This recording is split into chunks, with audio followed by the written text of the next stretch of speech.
እና እንቁ የሆነች ሩትዬ በአዲስ ነገር ሰሞኑም ትመጣለች።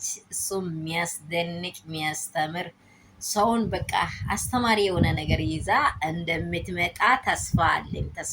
ከዚህ ንዝንዝ ከዚህ ጭቅጭቅ ከዚህ ንትርክ ወታ የምር ራሷ በእግሯ ቆማ ሲጀመር በእግሯ መጀመሪያም የቆመች ናት። ግን የማይሆኑ አሉባልታ ወሬዎች በላይዋ ላይ እያለፉ እሷም እያሳለፈች ያለችው ነገሮች በጣም ከባድ ቢሆንም በቃ ሩታን ብሎ እግሯ ላይ ሲሞ እስከማይደርስ ድረስ የምትሆነው ደረጃ ላይ ልትመጣ ነው። ሰላም የኔ ቤተሰቦች እንደምን አላችሁ? ሁሉ ሰላም፣ ሁሉ መልካም ነው ወይ? እኔ ጋ ሁሉ ሰላም ነው፣ እግዚአብሔር ይባረክ።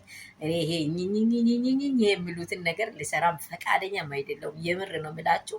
በቃ የሆነ አለ አይደለ ያልተመቻችሁትን ነገር አውልቃችሁ ከላችሁ ሂድ ብላችሁ የምትጥሉት ነገር ልክ እንደዚህ ልትል ነው። በቃ ሩትዬ በቃ ሂድ፣ በቃ አልፈልግም፣ በቃ እጅ ብሎኛል ብላ ልትጥለው ነው። በቃ አሁን እንደምትጥለው እርግጠኛ ሆና አውርታለችም አሳይታለችም።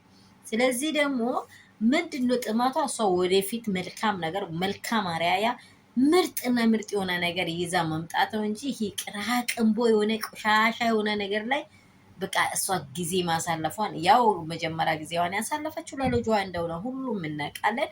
አሁን ደግሞ ምርጥና እንቁ የሆነ ነገር ይዛ ልትመጣ ነው። የኔ ውዶች፣ የኔ እንቆች፣ እዚህ ፔጅ ያላችሁ ላይክ፣ ሼር፣ ሰብስክራይብ ማድረጉን እንዳትረሱ።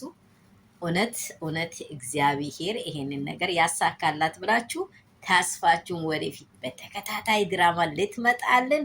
ምንድነው ይሄ የአውሮፕላን ሊወርድ እንዴት ነው ኮብክባለች፣ እንደዚህ ኮብክባለች። ዘኔ ነው አብርሽ በቃ ቅመሟን እንዴት እንደሚያጣ የሚገኘው ማለት ዘኔ ነው።